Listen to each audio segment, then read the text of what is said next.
Business Focus with Kudzi Sharara on the Champion.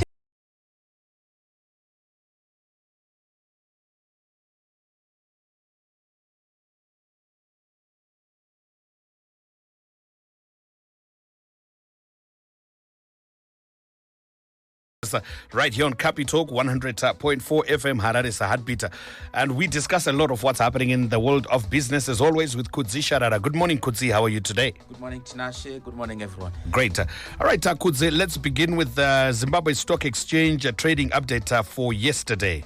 Thank you, Tinashe. Yeah, it was a good day yesterday for stocks, with the all-share index putting on 3.41%. The top 10 index adding 2.59%. Top risers for the day, Mashonaland Holdings putting on 14.54%. Tanganda adding 13.8%. We'll talk about Tanganda later on. NMB adding 13.66%. FBC putting on 10.34%, and BAT up by 10%. On the downside, the biggest loser was OK Zimbabwe, down by 9.61%. ZB Financial Holdings losing 5.77%. ART dropping 0.09%. Ariston easing 0.04%. Investors, most investors put their money into Delta, about 36.2 million ZiG worth of shares changing hands there in Delta. Also, Econet, about 5.9 million ZiG worth of shares changing hands there. BAT, 1.8 million, and then Masimba and Sitco also getting a sizable chunk of the funds that were invested in other instruments that are listed on the ZSE. So the Old Mutual ZSE Top 10 ETF putting on a good 11.75%, and then the rate, that's the Revitas rate, which is owned by NRZ Pension Fund, remained stable at 104 cents, and then Tigere rate recovered by 1.17% to 137.58 cents. And then on the VFEX, it came off by 0.45%, with losses in Axia down by 4.8%, Insco down by 4.05%, Padenga losing 0.44%, and Zimplow down by 1.45%, dragging the market lower. The gains were recorded, however, gains were recorded in African Sun, Caledonia, First Capital Bank, and Simpisa Brands, but not enough to turn the tide there for the Victoria Falls Stock Exchange. Not much money changed hands there, just about $3,999 changing hands on the VFEX compared to the previous days, 552,000. So that's a massive drop there, from 552,000 to just 3,999. So that's how the Zimbabwe Stock Exchange traded. And earlier on, I hinted that to talk about Tanganda later on. So Tanganda has decided to move from the Zimbabwe Stock Exchange to be listed on the Victoria Falls Stock Exchange. Just before you get into I was actually thinking of a question to ask you. Between the Zimbabwe Stock Exchange and the VFEX, which of the trading platforms is doing well between the two? There is no doubt the ZSE is much better, because when you look at that all-share index, since the beginning of the year, up by 190%. Right, and then you do your currency depreciation, you factor in currency depreciation, and then you also factor in inflation. I think the ZSE will still be more than 50% positive in US dollar terms. But when you look at the VFEX, since the beginning of the year, it's only up by 4.54%. So I would say the ZSE has done well. If you look at some of the counters on the ZSE, they've really done well, given their investors value for money. You look at Mashonaland Holdings, since the beginning of the year, it has gained by 1,216%.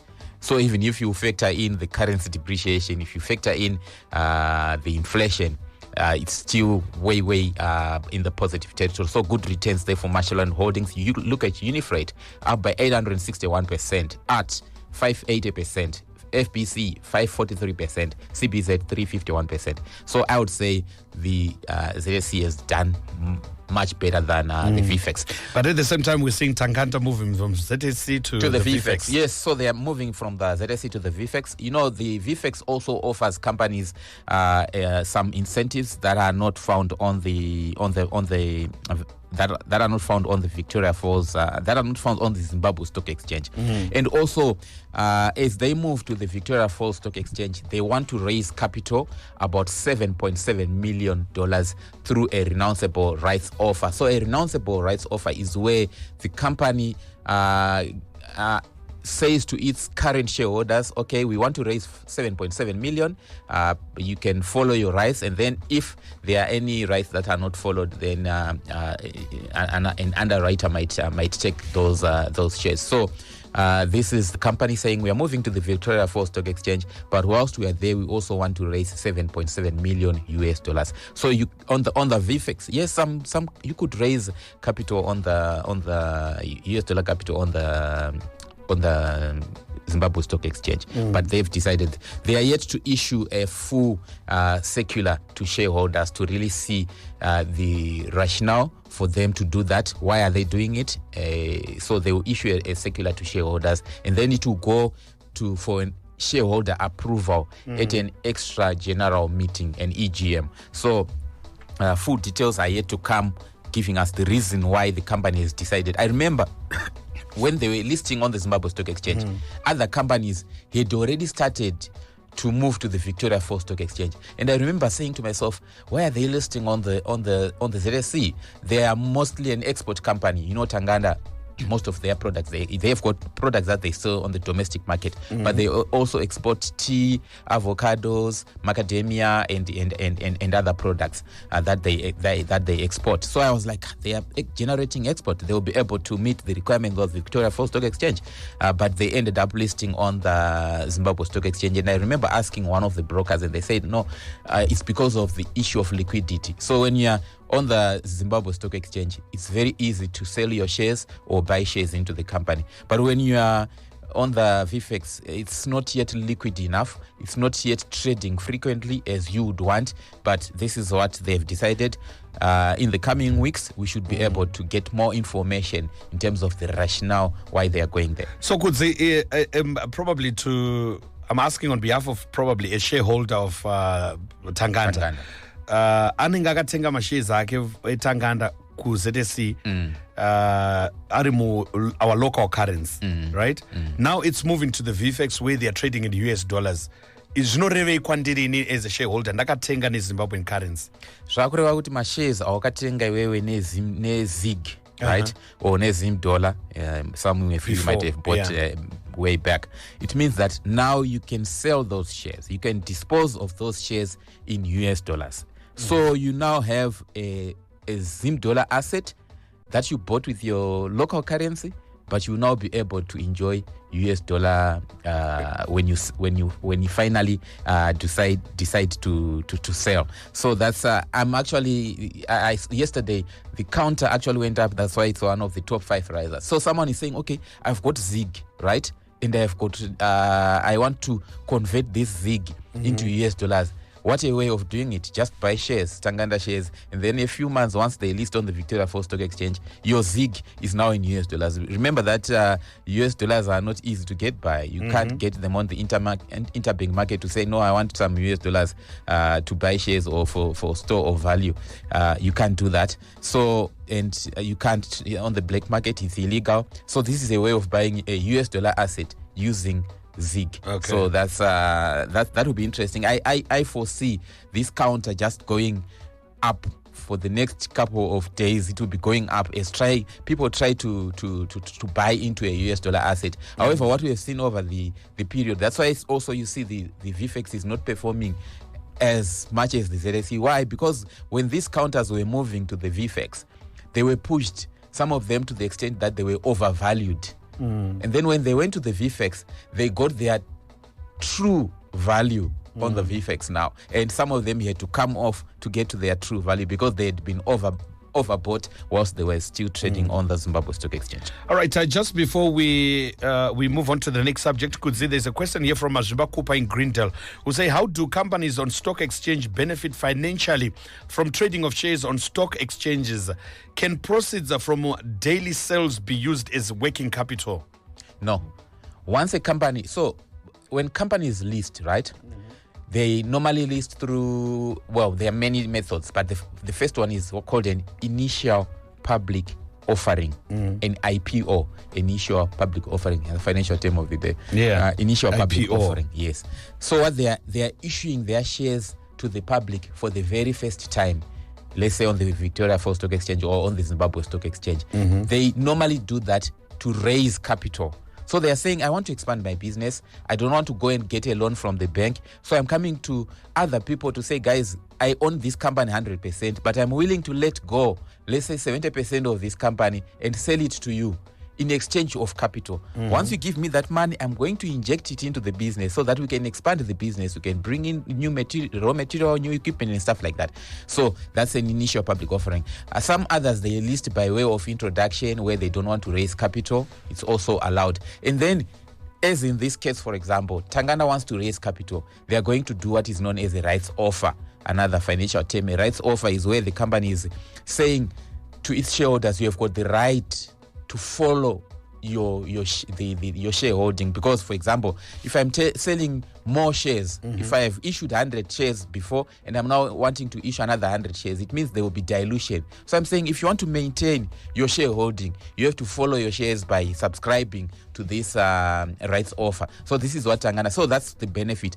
But once these companies have listed, there is no benefit from the trading of the shares.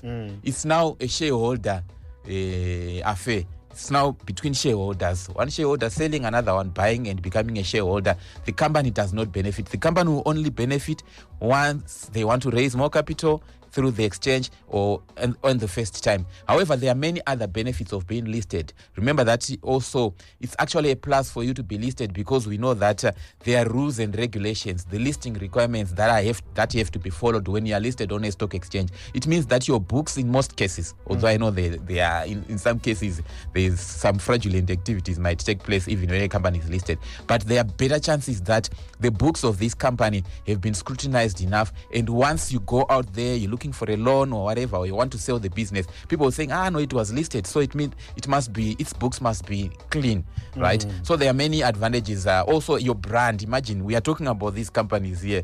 Those that are not listed, we are not talking about them because they are not public companies. But if you're a public company, we are talking about your numbers. We are talking about your... Because it's in the public. It's in the public. And again, your brand is out there. We are talking about your brand. We are talking about Tanganda as we speak. So those are some of the benefits of being a listed company. Okay. Yes. All right, just briefly, because our time is running out, Kudzi, just about 9 minutes before we go. Let's look at there's a saga that's going on with Mikkels. What's going on? Yeah, the Mikkels saga. So what happened is that a few days last week or so, remember we said that the Mikkels had appointed Matthew Moxon, the son of John Moxon, as the CEO, and they had fired the previous one, who is Malcolm Mycroft, who was the CEO. And he reverted back to being the MD of TM, the head of TM Pick and Pay. Okay. So, and we thought it was above board, and people were actually saying, this is a dynasty company because Moxon is leaving the company to his own son and things like that. But now, John Moxon Sr. has come out and said, whatever happened during that board meeting was not procedural. So he's actually saying, no, the appointment of his son was not procedural. Yes, and it was irregular. He should not have been appointed. And he's even saying that you want to jeopardize the relationship that is there between Pick and Pay and TM. And remember, Pick and Pay, part of it is owned by South African Pick and Pay. And he's saying by firing Malcolm Mycroft, you're actually jeopardizing the relationship that is there between Pick so and this Pay. Is the father who is saying Ngonongo doesn't deserve to be there. Yes, so it seems like it was a coup, a corporate coup, where the son wanted to dislodge the father, but the father has come guns blazing and say that was highly irregular, and says that he's now they are now some of the directors that were there, they are now up for, they might be fired, the directors that took part during that meeting that saw Mycroft being relieved of his duties. So that's an interesting one. We'll keep following up on that one. All right, let's move on to something else, Kudzi. So the recently ended ZANU-PF annual National People's Conference in Bulawayo.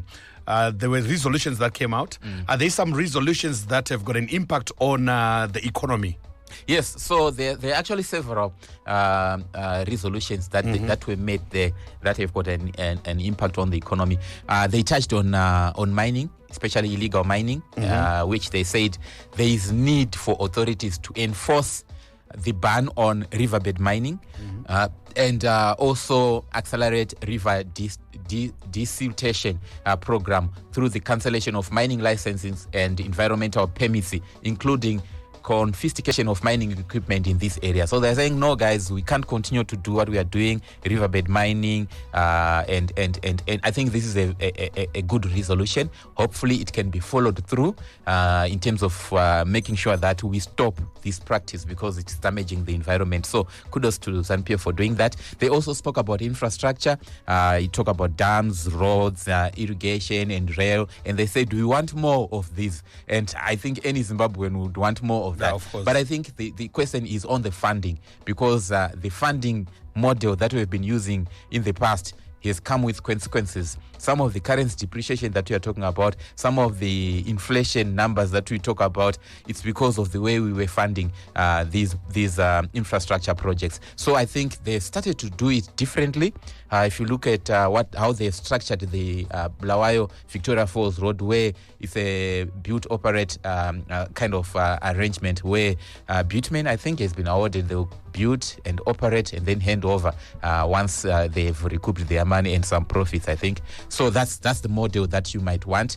I think they are doing the same in other areas. So that's another resolution to say we want more of infrastructure spend. And then they also spoke on ZIG. And they said that there is need for robust measures to strengthen the purchasing power of ZIG and entrench its usage. They also said government must expedite efforts to de-dollarize the economy and promote the use of the ZIG as the country's sole currency, as well as synchronization of fiscal and monetary policies. So I think it's good to see that a political party is looking at these resolutions and wanting to do better with that. They also spoke about the need to improve the ease and cost of doing business. They spoke about startup funds and business cost, capitalization of the venture capital fund to support my startups.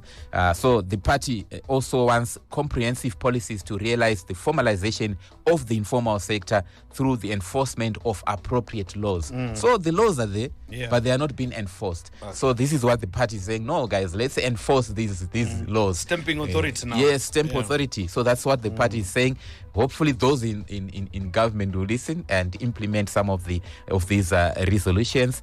They also had resolutions on the debt and land to make sure that we pay our debts and also expedite the issuance of those land tenure so that our farmers can then unlock value on the land. So these are some of the resolutions. So yeah, it was very I think on the economic side, I think I wouldn't feel shortchanged, and I'm happy with all the resolutions. I think they are also, I would agree with all the resolutions that they have made. In fact, the ones that we have spoken about, I agree with them, because there are some that I haven't looked at, the political ones and the like. But these ones on the economic side, I think I agree with them 100%, and hopefully government will take action. We wait and see. All right, 3 minutes before 8 a.m. is our time on Business Focus right here on Capi Talk. Post-cabinet briefing yesterday. Yeah, so post-cabinet briefing, maybe an interesting one is the Build Better. You know, Mbare, after the fire that destroyed Mbare and left about more than close to 5,000 people. So there were resolutions that were made in cabinet, and one of them is that they are going to build a 3-floor model design, which is being proposed at the Mbare Msika Trade Market, whereby business will be classified and accommodated on the 3 levels. So they want to do a three floor And I saw a lot of people saying, kumbara hazvitomboite mukaise maflows, you know, ndatoona kuti saka mazimbabwe zvitori neproblem. Toda kubatirira ichocho.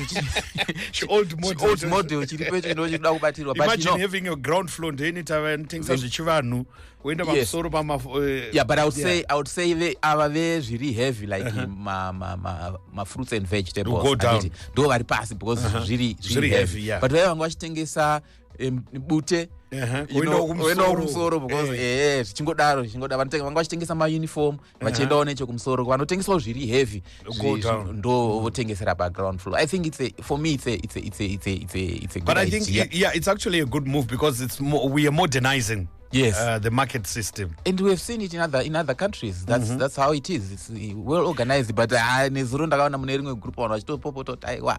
But do you also feel good? Remember we have spoken about issues where revenue leakages. Is this a way we then say kuti munhu ukanaona table yako ne tax clearance yako wakubhadharawo tax and what could that be the way we're going? Yes, it's an easier way of handling payments of tax.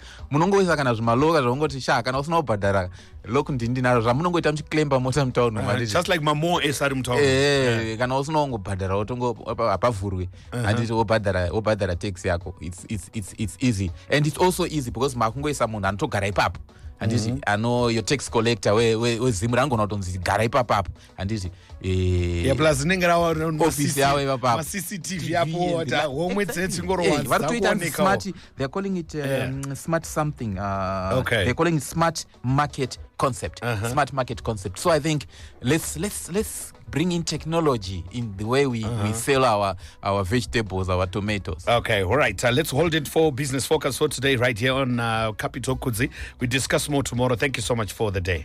Thank you, Tinashe. Business Focus with Kudzi Sharara on the Champions League Breakfast.